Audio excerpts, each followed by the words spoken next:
네, 네. 오늘 아무래도 뭐 FOMC도 있고 해서 그런지 많은 시청자분들이 계시니까요. 얼른 네. 여러분들이 궁금해하실 만한 것도 여러분이 꼭 아셔야 될 만한 것들 빨리 전해드리도록 하겠습니다.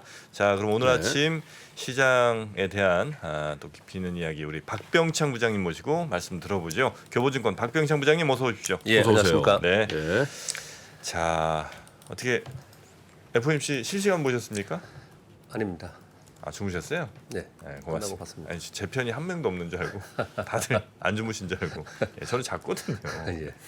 자 그러면 우리 박 부장님과 함께 마켓 인사이드 한번 들어가 볼까요? 뭐 뉴스함에서 전해드렸지만은 오늘 네. 뭐 이 얘기를 하루 종일 안 할 수가 없습니다. 뭐 FOMC 회의 결과에 대해서 각자의 의견이 다르고 또 보는 포인트가 다르니까 예. 간략하게 좀 말씀을 드려야 될 것 같습니다. 일단 시장에서는 뭐 피봇이라고 표현하는데 피봇이라고 표현을 하는 부분에 대해서 시장이 기대하는 부분은 금리를 동결하거나 금리 인하에 대해서 지금 얘기하는 게 아니고 네. 금리 인상의 폭의 속도 이 부분에 대해서 좀 완화되지 않겠냐 이런 부분에 대한 커멘트가 있지 않겠냐라는 것이 시장에 반영이 좀 되었었고 그러면서 10월에 좀 괜찮았습니다. 그런데 실제로 소명서에서는 그런 쪽으로 나왔어요.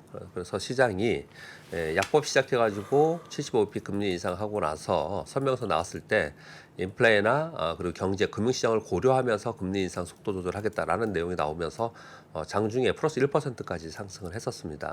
근데 8월 경에 이제 기자회견이 있었죠.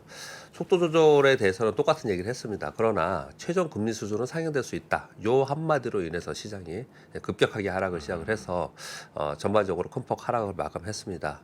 나스닥이 3.3% 하락했고요. 다우가 1.5% 하락했고 S&P 500 2.5% 하락했습니다. 근데 주요 지표들을 보시면요. 오늘 뭐 어제 분위기에 따라서 그 결과에 따라서 뭐 어떻든 지표나 주가의 움직임이 나타났는데 이 부분에 대해서 뭐 또 과하게 평가하기도 또 뭐 과소평가하기도 그래요. 사실은 있는 그대로 좀 말씀을 드리면은 2년 만기 국제 수익률이 4.61%까지 올라왔어요. 이 얘기는 지금 시장의 선물은 5%까지 보고 지금 올라왔거든요. 네. 지금 이제 8월 의장이 이 얘기와 함께 지금 터미널 레이트를 더 위로 보면서 시장이 움직였습니다. 그러니 당연히 빅테크 종목들이 하락할 수밖에 없는 그런 상황이었고 2년 만기 국제 수익률이 올라왔다. 또 그렇게 보시면 될 것 같고요. 또 한 가지는 지금 달러 인덱스나 원화 여기 환율은 원화나 그리고 유가가 89달러 지금 있죠. 이것을 보면은 어제 FOMC 회의 결과로 인해서 10년 만기 국제 수익률과 터미널 레이트의 금리의 기준금리의 고점 요거 빼놓고 나머지는 크게 움직임이 없었어요. 단적으로 어제 다우가 1.5% 상승 하락했습니다. 그동안의 상승에 비해서 주춤주춤 하다가 1.5% 하락으로 마감을 했거든요. 네. 이런 것들을 본다면은 전반적으로 나스닥에 있거나 아니면 거기에 관련된 것들의 일부의 종목이나 일부의 지표들이 크게 움직이는 그런 현상이 나타났고요. 전체 시장이 이것으로 인해서 또 확 꼬꾸라졌다 이런 정도는 아니었다. 그렇게 좀 말씀을 좀 드릴 수 있을 것 같습니다. 애플이 3.7% 하락했고 아마존이 4.8%, 테슬라가 5.6%, 마이크로소프트가 3.5% 하락을 했는데요. 애플 3.7 마이너스 난 거는 좀 오랜만 아닙니까? 애플이 이렇게 마이너스 난 거는. 그러니까 지난번에 근데 7% 상승했잖아요. 그러니까 오른 그러니까 거는 많이 봤는데. 상승의 하단 부분에 위에 있는 겁니다. 아직도 사실은요. 여전히. 예, 여전히 네, 위에 네. 있는 거예요. 근데 그런 부분들을 봤을 때 뭐 또 과소평가하기는 그렇지만 지금 나스닥의 하락폭에 비해서 다우존스의 하락폭 그리고 다른 지표들의 움직임은 아주 다이내믹하게 이렇게 크게 움직인 부분은 좀 아니었다. 그저께 좀 이해가 좀 될 수 있을 것 같습니다. 네. 다시 설명드리겠습니다. 이 부분은요. 네. 어제 우리 시장 코스피는 0.07% 강보합으로 마감했고요. 2,336포인트입니다. 이 지수를 좀 생각해야 됩니다. 왜냐하면 오늘 우리 시장이 하락을 할 거 아닙니까? 그러니까 지금 네. 미국의 우리나라 지금 사우스코리아 ETF가 코스피 ETF가 1.8% 정도 어제 하락을 했어요. 예. 예, 근데 그거와 똑같이 움직이는 않지만 우리나라 또 시장의 수급에 따라 움직이겠지만 방향성은 예, 그렇지만 여기서 만약에 2% 살짝 이내다 그러면 2,300포인트 살짝 아래잖아요. 그렇죠. 그러니까 오늘 우리 시장은 2,300포인트 전후에서 어떤 움직임이 나타나는지 아마 그렇게 눈치를 볼 가능성이 상당히 있습니다. 외국인이 어떨지 한번 보자고요. 예, 결국은 계속 사는지. 예, 외국인들의 흐름에 따라서 2,300포인트를 지키면서 이렇게 이렇게 또 움직이면서 위로 좀 있으면 생각보다 우리 시장 잘 버티네 이런 식의 또 시각이 될 수 있는 거고 네. 또 거기서 뭐 계속 외국인들이 오늘 매도하면서 내려가면 걱정을 하게 될 것이고 이렇게 좀 차별화가 될 것입니다. 그리고 어제 코스닥은 우리 0.38% 하락을 했는데 어제 외국인들이 어제도 5,252억을 샀습니다. 그래서 사실은 10월 1일서부터 지금 11월 2일까지 4조 원 정도 샀습니다. 굉장히 큰 규모로 지금 사고 있는 상황이고 지속되고 있는 상황입니다. 어제 빅차이 프로그램에서 3,500억 들어와서 견조한 코스피의 움직임이 나타났습니다. 그런데 국내 기관들이 매도를 이제 코스닥에 좀 일부 종목들이 하고 있어요. 그래서 어제 코스닥 종목들의 매도가 나와서 종목이 이제 낙폭이 좀 생겼는데 2차 전지 쪽에 매물이 좀 나왔어요. 그러면서 반대로 게임이나 인터넷 이쪽이 상승을 했는데 어제 카카오뱅크가 3분기 이익이 컨센서스를 상회하는 이익을 발표했습니다. 근데 세부적으로 내용을 보면요. 이자 부분이 이익이 큰 폭이 늘었고요. 비이자 부분은 이제 적자를 냈습니다. 그래서 결국은 은행 금융권들이 이익 내는 것처럼 카카오뱅크도 이익 내는 정도였어요. 어제 사실. 네. 그런데 이제 유효 내용들이 나오고 뭐 또 일부 페이퍼들이 나오면서 어제 급등을 좀 했습니다. 그러면서 전반적으로 인터넷 관련주와 낙폭과대 게임주들이 어제 반등을 했어요. 이 애들이 반등을 하면서 그동안에 좋았던 이체전지 쪽에 매물이 좀 나왔거든요. 근데 이런 이 주체가 누구였냐? 국내 기관이었습니다. 근데 국내 기관들의 거래가 흔히들 이렇게 많이 합니다. 밑에서부터 소위 빈집이라고 하면서 사서 좀 올리고 그래놓고 또 팔고 나오고 그런 식으로 등락을 보일 거고 전체적으로 이익 성장이 있는 쪽으로 추세적으로 움직일 가능성이 있다. 그렇게 보시면 될 것 같습니다. 네. 자, FOMC 결과에 대해서는 금리 인상 속도 조절 가능성에 대해서는 명확히 좋습니다. 그런데 최종 금리 상향 가능성에 대해서 같이 좋습니다. 그러니 결과론적으로 한마디로 얘기를 하면 인상의 속도보다는 최종 금리 수준과 유지 기간으로 쟁점이 변화되고 있다. 이렇게 보시면 될 것 같습니다. 근데 이건 언제 알 수 있느냐? 의사록과 점도표가 나와야지 알 수 있습니다. 네네. 점도표는 12월에 나옵니다. 369, 12에 있으니까. 12월에 나오니까 그 사이에는 연준 인사들의 발언에 의해서 시장이 실제로 어떤 건지 이제 진입 파악을 하려고 하는 시장의 노력들이 있을 것이다. 그렇게 보시면 될 것 같습니다. 파월의 완화적 발언을 기대하면서 시장이 일부 상승한 부분이 좀 있습니다. 결국은 이제 되돌림 하락이 나타나는 그런 현상이 나타날 것이고 지금 이번에 FOMC 회의 결과에 파월 의장의 기자회견의 발언 로 인해서 연말 시장이 결정된다 이렇게 얘기를 계속 해왔지 않습니까? 네. 그런데 지금 요번에 이렇게 얘기함으로써 연말장 강세 기대는 좀 약화되었다 이렇게 보시면 될 것 같고 그간에 보여준 변동성 속에서 그냥 등락하는 시장이 이어되지 않을까 이렇게 생각합니다. 다만 10월에 다우존스 산업지수의 강세는 지금 시장에 상당 부분 시그널을 줬다고 생각합니다. 결국은 시장의 추세 하락보다는 지금의 구간은 지금부터 연말 구간은 종목별 차별화를 보이면서 등락하는 그런 시장이지 않을까 이렇게 보여지고요. 네. 다만 이제 연말에 좀 요번에 좀 완화적 도비시한 내용들이 나오면 연말 시장을 좀 기대를 많이 했잖아요. 여기에 이제 한풀 꺾인 건 확실합니다. 그리고 시장이 가장 크게 걱정하는 부분은 어떤 부분이냐면 지난번에 4.6%까지 점도표 위에 평균적으로 있었지 않습니까? 근데 그거보다 높다라고 얘기를 하고 있으니 그러면 지금 그 구간으로 했을 때 지금 4%잖아요. 이번에 올려서요. 그러면 지금 봐서는 12월에 50bp가 거의 지금 이제 많이 그쪽으로 기울어진 것 같아요. 네. 그러면 이제 4.5%지 않습니까?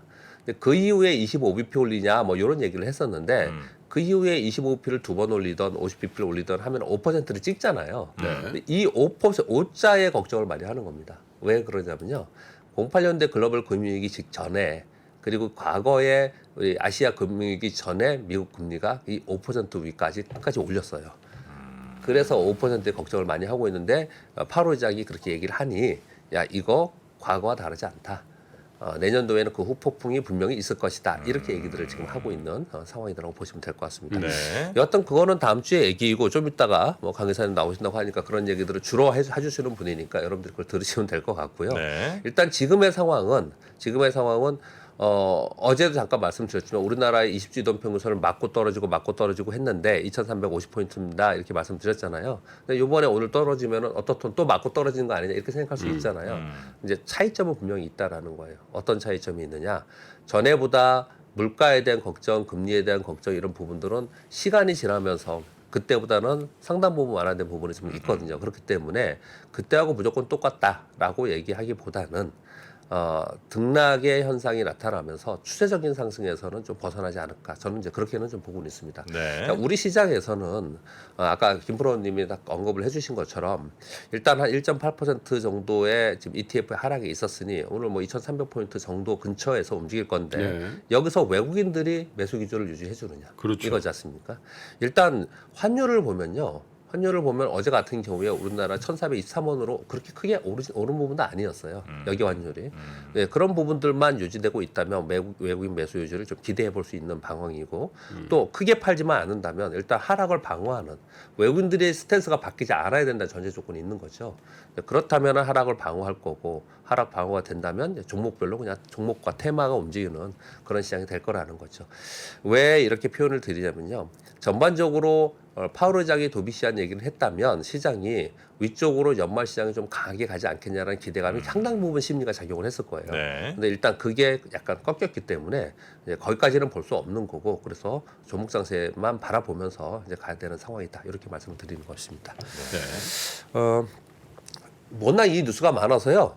다른 뉴스들이 별로 없었습니다. 물론 요즘에 이제 실적 시즌이기 때문에 실적 뉴스만 좀 있었는데요. 그냥 몇 가지만 그냥 말씀드리도록 하겠습니다.